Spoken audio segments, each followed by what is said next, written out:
That evening, as a human commander sips tea, Ru's spear unexpectedly strikes, killing him instantly and triggering a mechanism that impales nearby soldiers. Ru's allies then emerge, swiftly eliminating the remaining forces. The next day, Ru discusses the ongoing conflict with the chief, who decides to send his elite unit to aid Ru, hinting at an imminent decisive battle.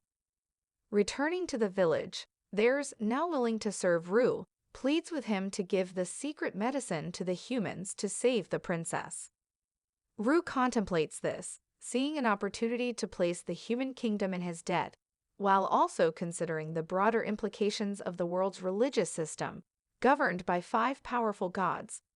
Ru discovers that he is favored by the god of Dem, who has significant origins, leading him to foresee potential religious disputes if he decides to share the medicine.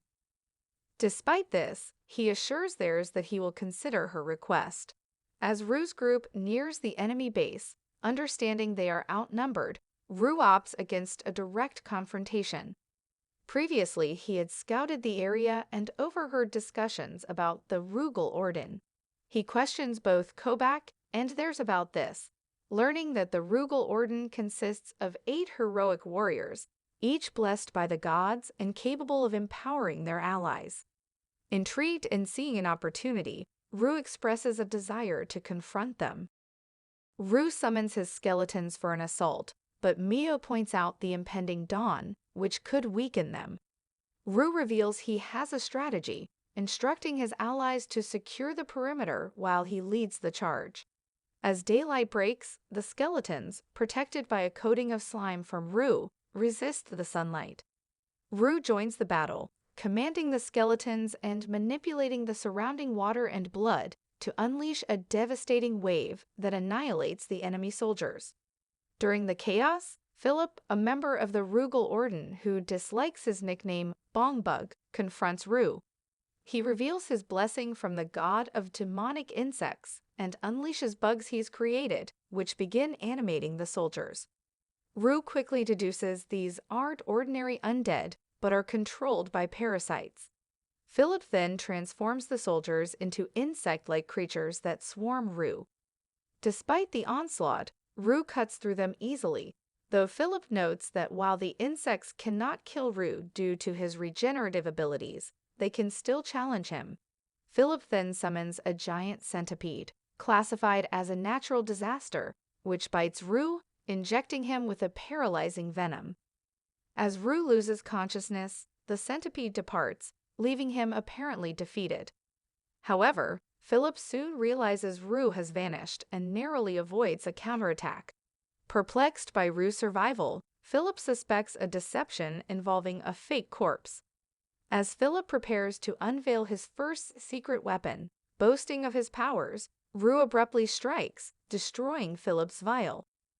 Offended by the interruption, Philip retaliates with tentacles emerging from his body, hinting at a second secret weapon. He consumes nearby corpses to form a protective suit of armor and re-engages in combat. Ru effortlessly counters and sends Philip reeling. Ru reveals a surprise of his own by summoning an insect-like exoskeleton, declaring that he and Philip are now on equal footing. With this new ability, Ru takes to the skies. Despite Philip's attempts to halt his advance, Ru swiftly closes the distance and delivers a powerful blow that sends Philip crashing to the ground. Meanwhile, Ru's allies successfully defeat the remaining enemy soldiers, but Mio senses trouble and departs swiftly.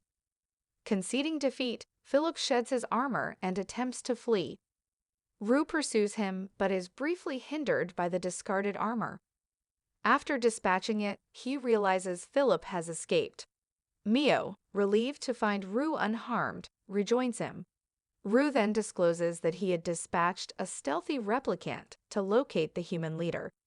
Ru confronts the prince of the kingdom, expressing his desire to end the conflict and presenting the secret medicine to save the princess. He instructs the soldiers to send a messenger now that they have obtained the medicine, signaling a potential end to hostilities. Back with Ru, it's clear he avoided killing the prince to prevent further retaliation from the kingdom. As Goy fortifies the forest by collapsing a cliff to form a barrier, they attend to their wounded. Two humans stumble upon Rue while trying to return to their base. He reassures them that the war has ended and spares their lives. A solemn moment follows as Rue holds a funeral for his fallen comrades, acknowledging the loss of 30 lives. The necessity to burn the corpses to prevent them from turning into zombies or ghosts adds a poignant note, and Rue's friends mourn deeply. Despite the sorrow, Rue commits to doing whatever it takes to ensure their survival. In the aftermath, several goblins evolve due to their roles during the war. One has become a half-saint lord, gaining a potent shield ability after healing the injured. Another, Gofu, has turned into a ghoul, having consumed the zombies created by Rue, which slightly unnerves him.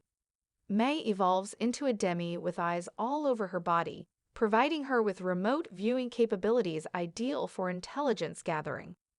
Rue also checks on the kobolds, whose leader has evolved and acquired a true name, Ada. True names hold great power and must be kept secret to avoid being targeted by spells like curses. Ada's disclosure of his name signifies deep loyalty to Rue. With the prisoners, Rue offers them the choice to leave or stay as provisional members. Some express discontent, feeling undervalued compared to the goblins. Their leader challenges Rue for control of the group, prompting an amused Rue to invite their attack. The prisoners activate orb weapons for a power boost, but Rue effortlessly defeats them. Suddenly, Rue is blindsided by a sneak attack and propelled through the air. The assailant, a gorilla man, declares himself the new leader, but Rue quickly retaliates, overpowering him completely. Spotting the half-damper flirting with Mio, Rue decides to administer a particularly harsh reprisal. Several individuals express their gratitude to Rue for rescuing them from slavery, choosing to join his group as provisional members. Among them is the half-damper, who has developed feelings for Rue after tasting his blood. Despite his advances, Rue remains uninterested and rebuffs him once more.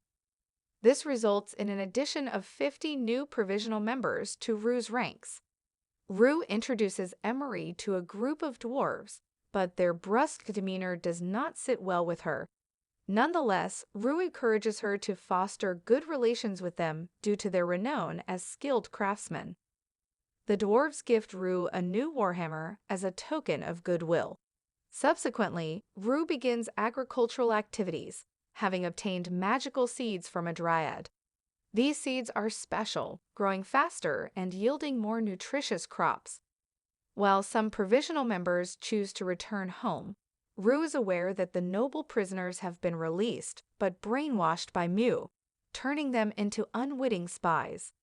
As the army completes its withdrawal, the Elf Chief expresses relief and invites Rue to a celebratory banquet. Rue spends some time crafting with skeleton bones, creating a skeleton centipede which he introduces to the girls. Although they find it creepy, Rue explains its utility as a vehicle and his intention to use it to transport them back to their homeland, giving them the option to stay or leave. During the feast to welcome new members, Zion comments on the potential fright the centipede might cause in town. Danny, the Damper, points out the discrimination against demi-humans in the Empire and Kingdom, necessitating a noble guarantor for entry. Zion volunteers to assist him. Before their departure the next day, Rue organizes everyone into groups tasked with gathering information about the outside world, emphasizing the importance of their safety.